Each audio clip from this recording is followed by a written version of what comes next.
Mais uma segunda-feira chegou ao ar e o que temos para hoje? O 8º episódio do É Papo ou É Treta.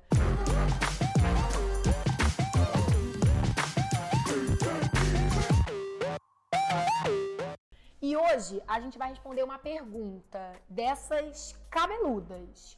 O que é mais difícil? Não ser aprovado por muitos pontos de diferença ou bater na trave, não ser aprovado ali com a nota do corte? O que será que é mais difícil para um recomeço? E obviamente que eu não poderia ter escolhido assim pessoa melhor para vir hoje papear, tretar, quebrar o pau aqui comigo, como a convidada que vocês vão conhecer agora. Com vocês, Carolina Franco. E aí, me conta aqui uma coisa. Já tá à vontade, já tá de boa aí? Tudo bem, tá, tudo certo. Pra gente papear, pra gente quebrar o pau. Então tá. Por que você foi escolhida pra justamente participar do 8º episódio? Nem do 5º, nem do 7º, do 8º. O que você tem pra papear aqui comigo hoje? Eu tenho muitas traves. Muitas traves? Então você já acho que você então já tem a resposta para a pergunta. O que você acha que é mais difícil? Um recomeço de uma não aprovação por muitos pontos, tendo ainda muito conteúdo para consumir, ou por bater na trave? Bater na trave, com certeza. Quantos anos de cursinho, Carol? 4 anos de cursinho. O 3º ano, primeiro vestibular, 4 anos de cursinho, então ao todo foram 5 vestibulares. No qual, no 5º, você sabe que 5 é meu número da sorte, ó, foi por isso. Tinha que esperar. Eu estava ligado. Tinha que esperar o 5º. No 5º vestibular, você vai do inferno ao céu. Do inferno ao céu, cara. Não só aprovada na UERJ, como também aprovada pelo SISU na UFRJ, que são 2 das universidades públicas mais concorridas do Brasil. Tá, mas antes da gente chegar ao céu, resume um pouquinho o inferno. Então, eu sempre estudei muito, nunca tive problema em casa para estudar. Nunca fui uma má aluna e tal, mas no 3º ano, quando eu já sabia que queria medicina, quando eu já fazia Júlia aqui em redação, quando eu já me dedicava de verdade, eu me dedicava de verdade falando assim, Carol, se não passar agora, tá tudo bem. É o 3º ano. Eu cheguei na prova da UERJ, eu não fui mal no 3º ano, mas assim, ainda tinham coisas que eu não sabia. E tudo bem, eu fiquei longe, não tirei uma nota horrível, mas fiquei longe na classificação. Falei, cara, vamos embora, mais um ano de cursinho, estudar mais e é isso. E aí, nesse ano de cursinho, eu já estudei muito, já estava aqui com você, já sentia que sabia muita coisa, mas era completamente maluquinha da cabeça.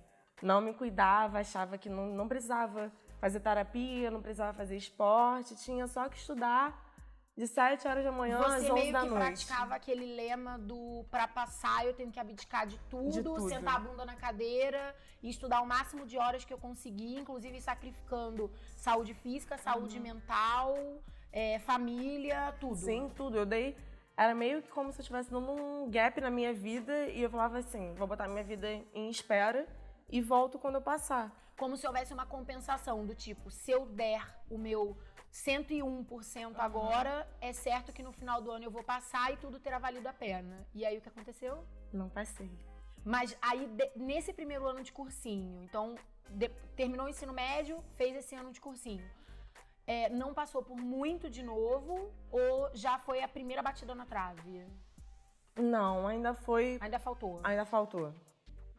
Beleza. Aí como é que foi pra você falar, caraca, segunda reprovação nas costas, vamos para um próximo ano de cursinho. Como é que foi ali? Você lembra mais ou menos o que passou pela tua cabeça? Foi difícil, esse período de janeiro. Dezembro, quando saiu o resultado da UERJ, janeiro era sempre um inferno. Foi muito difícil, mas foi assim, vambora. E a sua família te apoiando muito, né? Muito, sempre. Não foi uma dúvida. Essa reprovação também não foi uma dúvida de continuar, porque eu ainda estava longe. Sabia que eu já era muito melhor nas matérias, mas ainda podia aprender mais sim. E tinha que cuidar do meu emocional. Tinha noção disso.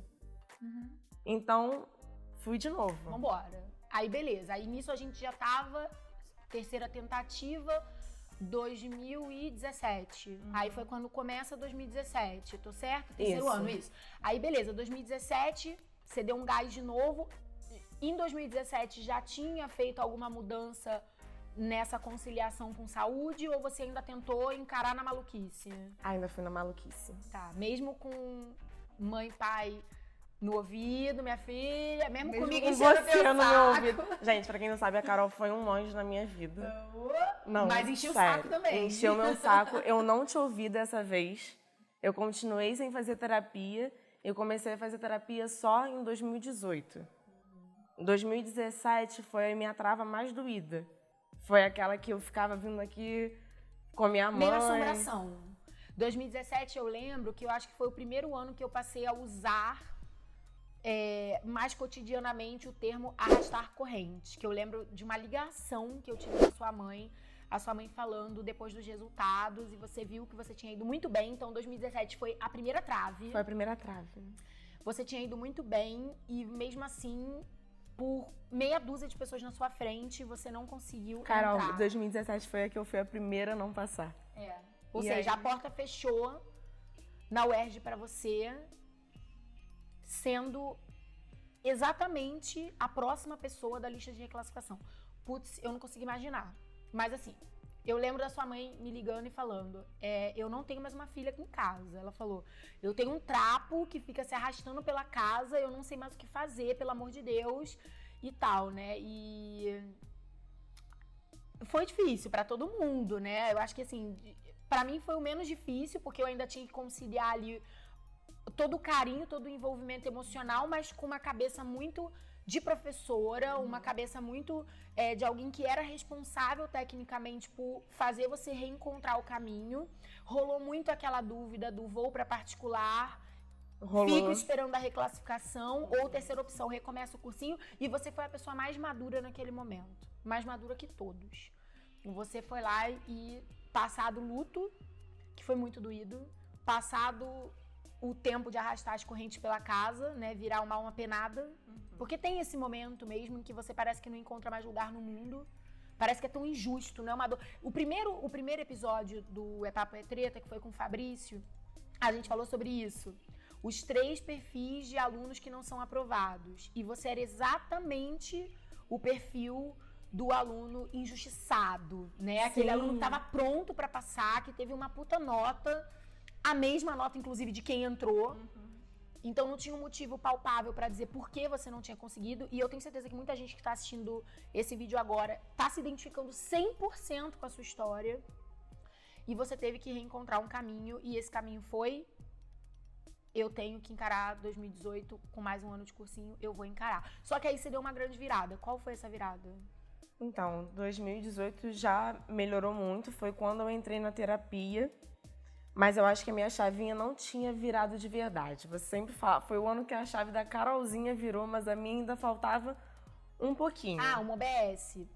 Essa batida na trave que tinha acontecido com você, tinha acontecido muito perto também com a Carolzinha, que todo mundo que acompanha a gente sabe que acabou sendo o primeiro lugar na UERJ e também passou para a UFRJ, né? Um ano antes de você. Sim.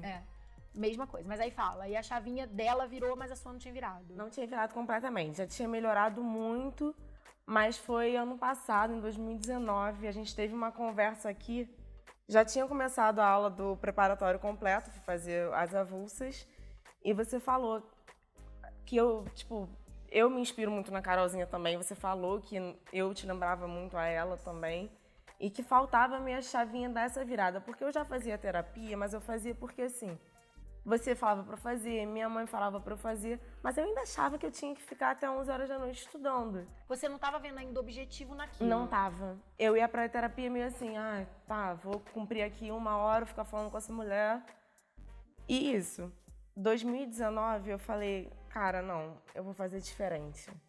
E eu realmente fiz diferente, gente, eu parei a minha vida, eu tinha parado a minha vida, eu não ia mais à praia, que era uma coisa que me fazia tão feliz, sabe?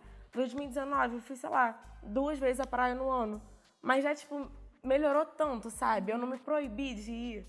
Continuei fazendo terapia, até mudei. Fui pra outra analista maravilhosa. E foram essas coisinhas que foram me ajudando, eu não me E martirizava mais. Você tocou num ponto muito importante que envolveu até essa nossa conversa, que foi a decisão do encarar novamente o preparatório completo, que pra quem não sabe é o curso com todas as matérias, ou escolher disciplinas específicas para continuar a assistir aula. E no teu caso, que já estava num nível muito avançado de performance, num nível muito avançado de conteúdo, você praticamente não tinha mais matéria para aprender. Você estava polindo, você estava revisando, você estava se mantendo treinada para esperar uma nova oportunidade de prova. A gente sempre falava isso, né? Que você estava aguardando uma nova oportunidade. Você acabou tomando uma decisão muito sábia, obviamente que muito baseada em uma coisa que a maturidade desse tempo foi te trazendo, que foi a capacidade de ouvir e executar. Porque lá no comecinho, até por ter tido um histórico de boa aluna, por ter uma autoestima muito elevada naquele começo, positivo, tá? E depois isso foi acabando com a sua autoestima, né? Mas lá no comecinho, ainda na primeira reprovação, na segunda reprovação, você ainda era muito topetuda. Num sentido que por um lado é bom, mas por outro faz a gente pagar um preço, né? E não tem uma culpa nisso não, tá? Eu acho que é a maturidade, por isso que a gente fala que cada um tem o seu tempo e hoje você tá efetivamente pronta para ingressar numa faculdade de medicina, ser médica daqui a alguns anos e exercer uma profissão que vai exigir o extremo do seu psique.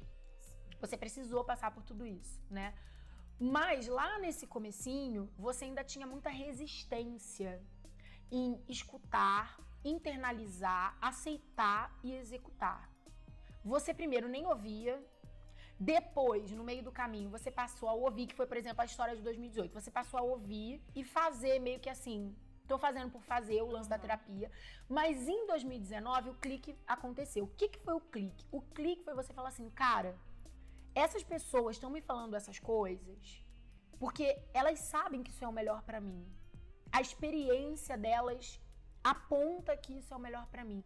E eu internalizei que isso de fato é o melhor pra mim e eu vou me entregar de corpo e alma. Eu não quero fazer o mais do mesmo. Eu não quero ou não ir à terapia ou ir só pra bater cartão. Eu não quero mais continuar assistindo aulas que efetivamente não estão mais me acrescentando só pra dizer que eu estou, porque eu tenho que me matar 30 horas de aula por semana. Eu não vou mais aceitar abdicar de tudo, inclusive da minha saúde física, inclusive do meu lazer, como o exemplo da praia. Ali eu acho que foi a tal da virada da chavinha, né? E aí essa decisão das matérias avulsas foi muito sábia, porque você não precisava mais assistir às aulas de humanas, você não precisava mais estar assistindo a aula de português, porque você já tinha uma bagagem excepcional, você só precisava se manter em treinamento com os simulados. E aquele tempo que você ganhou e não mais assistir essas aulas, você usou para outras coisas. Então fala um pouquinho sobre isso, assim, como é que foi essa rotina de estudo em 2019, o quanto isso foi proveitoso para você, o quanto isso mexeu com a sua cabeça, enfim, fala um pouquinho sobre isso. Nossa, foi muito proveitoso, Carol. No início eu fiquei muito na dúvida, eu ficava meio assim, eu sempre estudei de manhã, até na escola, então eu ficava, o que eu vou fazer? Vou acordar às 6 horas da manhã, que nem eu fazia para pro cursinho começar a estudar?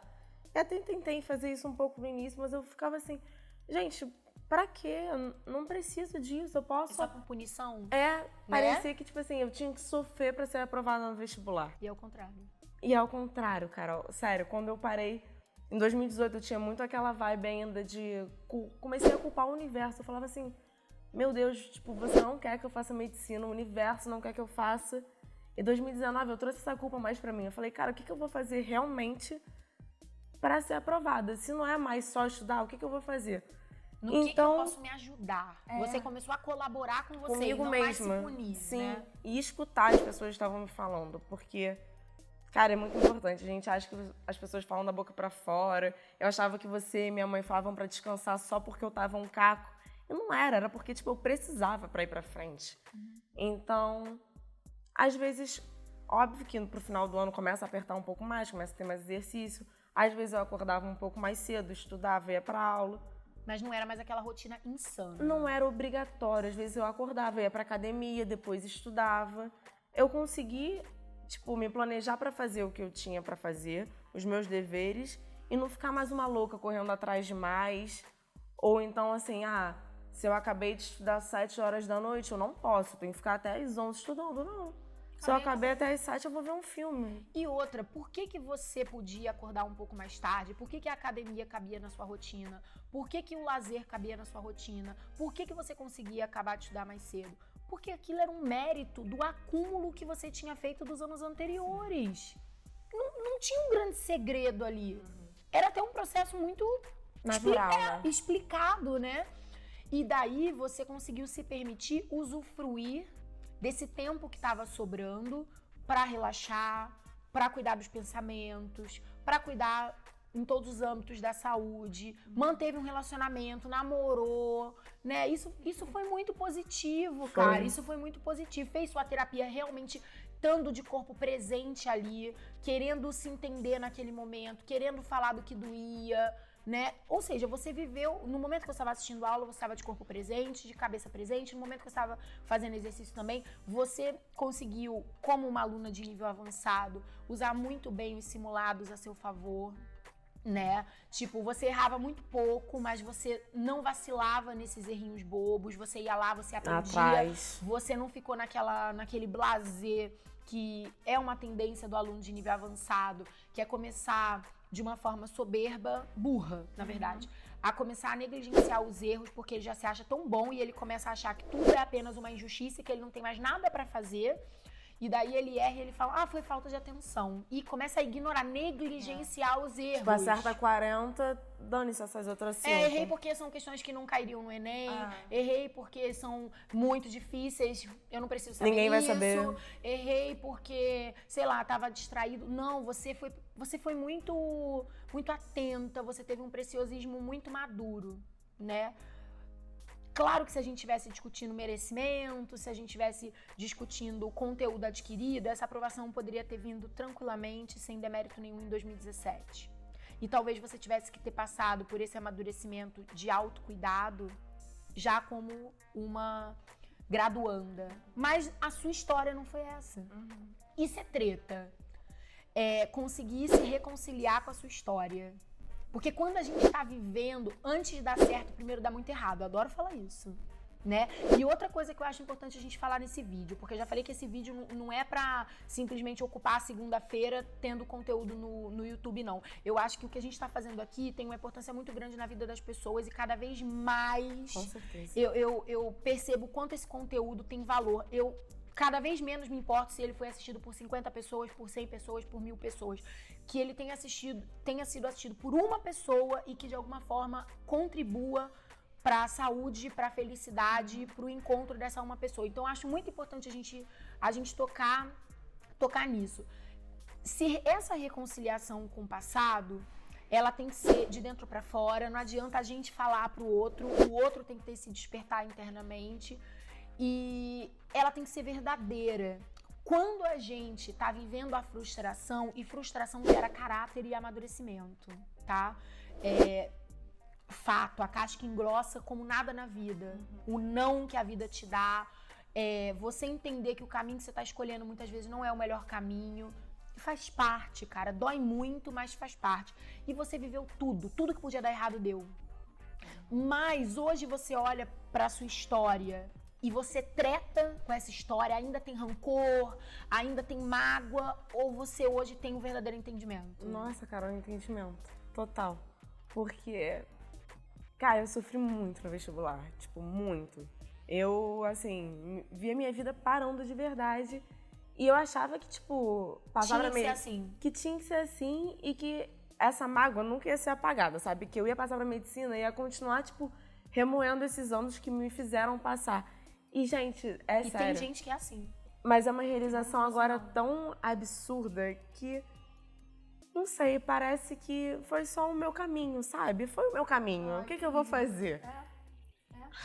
E eu acho que mais do que foi o seu caminho e aquele sentimento do paciência, eu acho que cada vez mais, Carol, é porque tá tudo muito recente, mas eu acho que cada vez mais você realmente vai olhar pra sua história e você vai ter muito orgulho dela.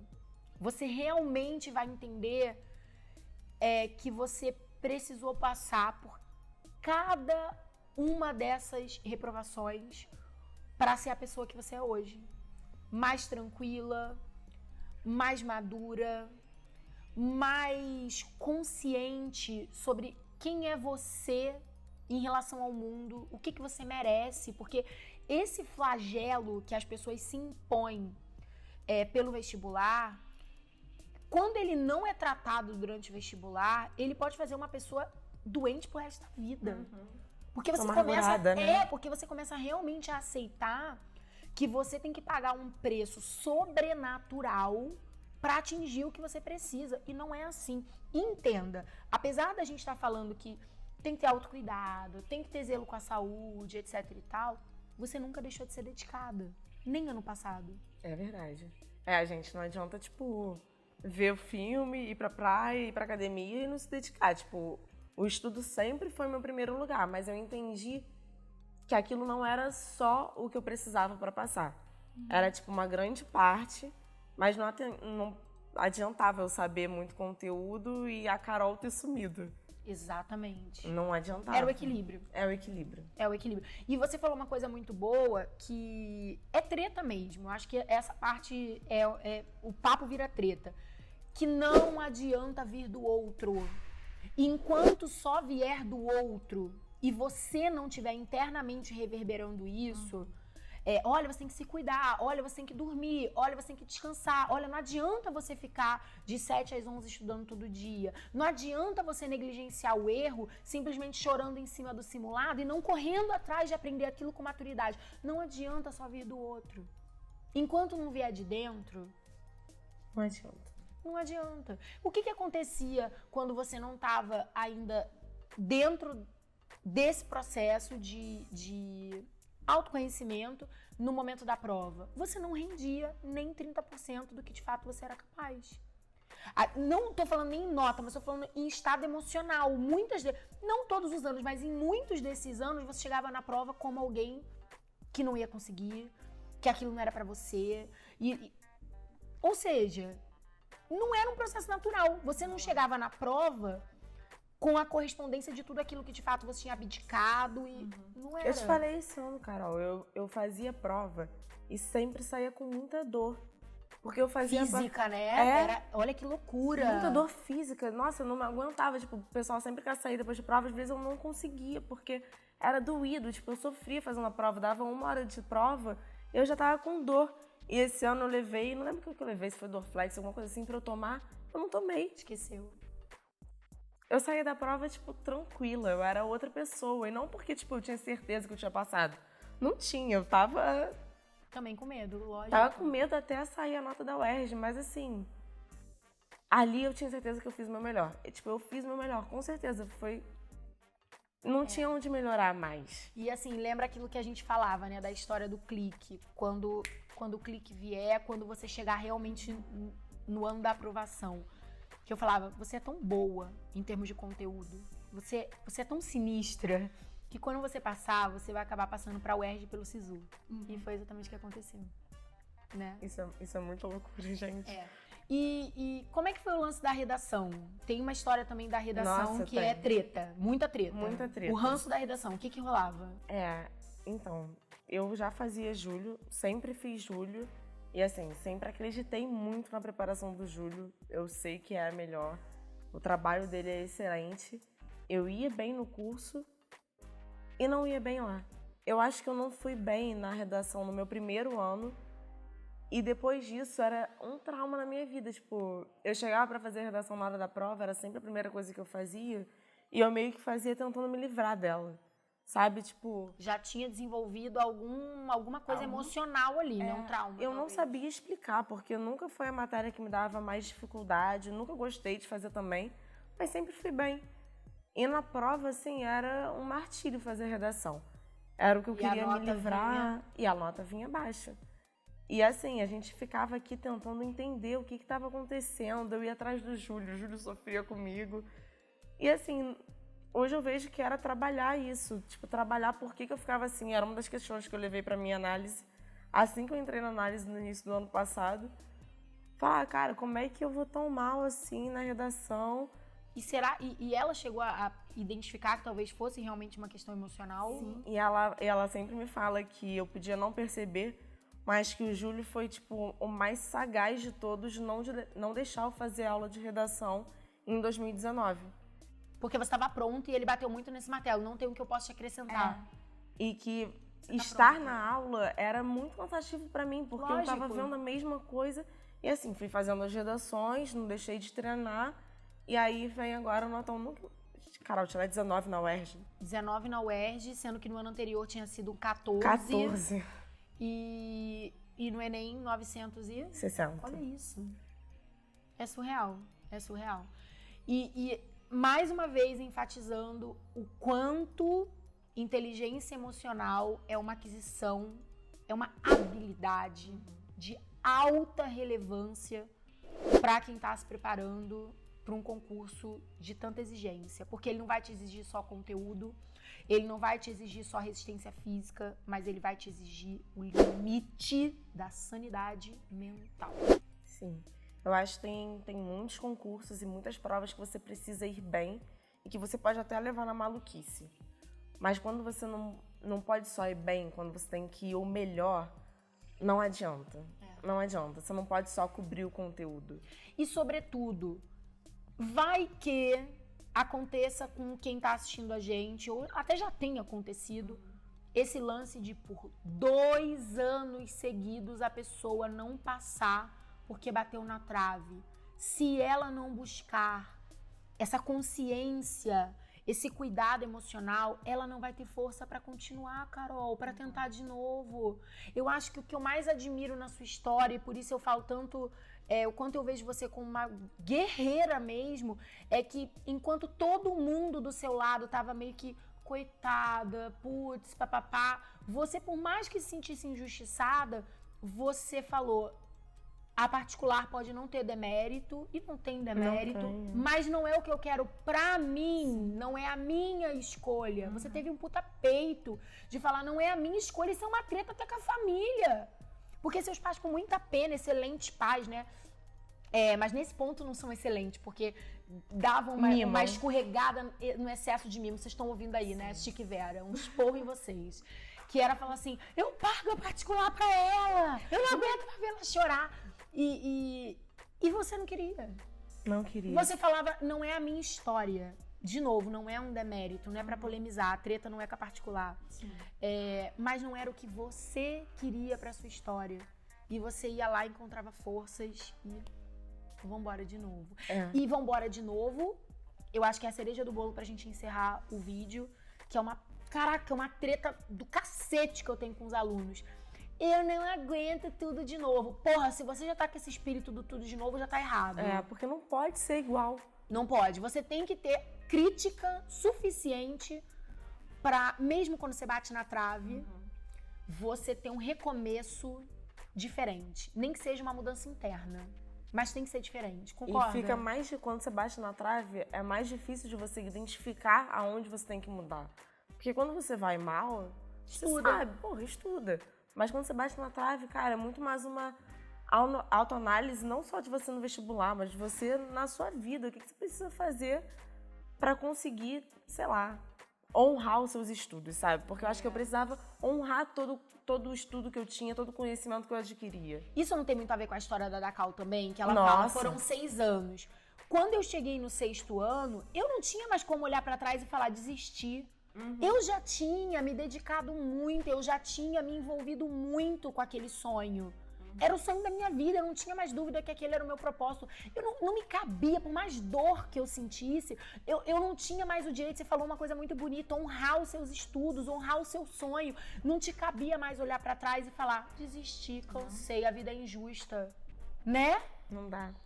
E, Carol, o que você teria pra falar pra uma pessoa que vai encarar agora em 2020 um recomeço, que a gente espera que diferente, um recomeço depois de repente ter tirado exatamente a nota de corte, ou muito perto, ter batido na trave como você 2 anos antes, e tá sofrida, tá desacreditada, tá ainda de luto com o universo, o que você tem pra dizer pra essa pessoa? Cara, sei lá, eu falaria primeiro pra ela parar e analisar se esse é o sonho dela. Porque eu parei e analisei muitas vezes, tipo, e aí, Carol, vamos pra particular? E eu descobri que meu sonho não era medicina na pública. Então, se é seu sonho, cara, continua, porque eu sei que é doído. Eu sofri 5 anos, mas, tipo, a gratidão que eu tô sentindo agora não se mede. Agora eu vou ficar emocionada. Mas depois de você fazer isso, depois de você decidir que é o seu sonho, que você vai continuar, vê o que você fez de errado, muda. Não fica, tipo, sabe, com o nariz em pé só porque você bateu na trave. Porque se você bateu na trave, tem alguma coisa pra mudar. Escuta quem te ama, porque isso era muito difícil pra mim. Mas você tem que escutar, tipo, você não é o dono do universo, as pessoas podem saber te acrescentar um pouco. E se agarra em alguma coisa. Você sempre tem uma coisa pra aprender. Sempre. E tenta se agarrar em alguma coisa que é boa pra você, que é um escape seu. Tipo, ano passado, 2019, eu me reconciliei muito com a minha fé. Isso foi muito importante pra mim. Mas pra você pode ser um esporte, pode ser qualquer coisa, mas, tipo, se agarre em alguma coisa que faz a sua vida ter sentido, sabe? É. Tem que ter felicidade no caminho, né? A felicidade Carol, nunca tá no final. Você sempre falou isso, eu sempre ficava assim, Carol, é óbvio que tá no final. O pote de ouro tá no final do arco-íris, não tá no caminho. E tá no caminho, gente, porque... O final é, na verdade, se você parar pra pensar, sendo bem filosófica, o final é sempre um novo começo. A nossa vida é um ciclo, né? Então, se a gente for esperar ser feliz no final, na verdade, a gente não vai ser feliz nunca. A gente tem que encontrar prazer e felicidade nas pequenas bênçãos que a gente encontra todos os dias. E às vezes é um abraço, às vezes é uma palavra de carinho, às vezes é uma frustração, que eu já falei que frustração dá caráter, né? Então, de casca. Da casca. Então, é isso. É não ter medo de viver e, sobretudo, não ter medo de sofrer. Sim, aprender com o sofrimento. Né? Cara, isso é o mais importante. E eu tenho muito orgulho de você. E eu me segurei muito aqui pra não chorar e não pagar muito mico, porque essa história é uma história muito nossa, né? Muito. Você é a protagonista dessa história e nós somos os coadjuvantes. Não, Carol, você sabe... E a gente tem muito orgulho de você. Você é uma guerreira e essa conquista eu nunca duvidei dela, de verdade, de coração, você sabe disso. Eu sei. E ela demorou, mas ela chegou no momento que ela tinha que chegar, né? Tem um universo e cada um tem a sua fé. Alguns vão atribuir a Deus, outros vão atribuir a gnomos, outros vão atribuir, sei lá, né, a física quântica. Mas tem alguma coisa maior que move a nossa vida, que faz a gente encontrar sentido no que a gente faz. Porque se fosse só acordar, comer, ir ao banheiro, beber água, seria muito sem graça, né? Então a gente tem que enxergar alguma coisa maior e eu acho que a minha vida só tem sentido se tiver algum propósito positivo na vida do outro. E eu me sinto muito honrada, ó, a terceira vez que essa palavra aparece, honrada de ter sido o coadjuvante dessa história. Carol, eu me sinto muito grata, porque eu já te falei isso e você diz que não, mas eu não ia ter conseguido sem você. Carol, eu não ia, não é só porque você é a melhor professora de biologia do mundo. Anota isso aí. Gente, melhor do mundo. Mas é porque você foi a pessoa que mais insistiu para eu cuidar do meu emocional, você insistiu para eu ir para terapia, você me mostrou como eu precisava, não só falava. Então, sério, eu não ia estar aqui se não fosse você. E eu também sou muito grata por ter vivido essa experiência e tá aqui agora, olhando para você assim, nessa nova versão, que ela tá sofrendo agora com uma dúvida cruel, gente, que ela não sabe se vai pra UERJ, ela não sabe se ela vai pra UFRJ. Uma dúvida que eu desejo pra todos vocês que estão assistindo, né? Gente, é uma dúvida difícil. Eu fico assim, porém de muita gratidão. Eu falo, meu Deus, que difícil, mas Deus, obrigada, tá? Tá ótimo. E, Carol, obrigada de verdade por ter vindo, obrigada aberto o coração, compartilhado a sua história. A maioria de vocês vem com uma vergonha enorme, vem com o maior medo da câmera. Suando aqui, suando, coitada. Mas vem porque entende a importância... Porque eu já vi muitos desses. Da sua história pra quem tá assistindo, pra quem ainda tá caminhando, né? Então, eu tenho certeza que você também, a gente deseja do fundo do nosso coração que esse vídeo tenha te inspirado, te tocado. Todas as tretas desse vídeo foram tretas de crescimento. Sim. Foram tretas pouco polêmicas, mas que tocam em pontos às vezes difíceis, aquelas coisas Sensíveis, que a pessoa sabe né? que tem que fazer, mas ainda não despertou, talvez ainda não tenha despertado para a importância de ser feito. E eu queria deixar um beijo muito, muito, muito especial para a família dessa menina, que viraram família desse time também. A Letícia, que é a irmã dela, tem até uma coisa muito, muito interessante que eu ia falar no meio do vídeo, mas a conversa foi tão fluida que eu esqueci.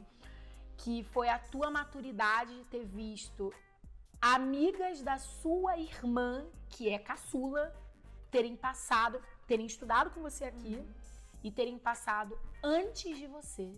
E mesmo assim você ter lidado com isso, porque dói.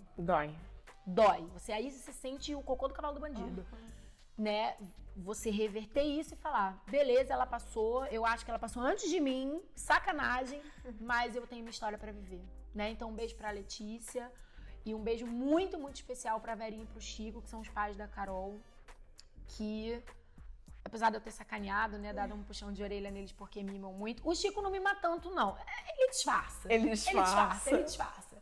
A Verinha não existe, Verinha não existe. Eu queria ter um vídeo pra mostrar pra vocês do que era Verinha nos bastidores do pré-prova, agarrada nas grades, com 15 santinhos na mão, rezando pra prova dessa garota dar certo. Então, assim, é uma aprovação que todo mundo leva o troféu junto, né? A família viveu o vestibular comigo e, assim, na mesma intensidade, Carol. Então eu queria mandar um beijo muito especial, porque eu tenho um carinho enorme por toda essa família, tá? Espero muito que vocês tenham gostado do vídeo e é isso. Beijo, gente. né? Beijo. Beijo, Boa tchau. sorte.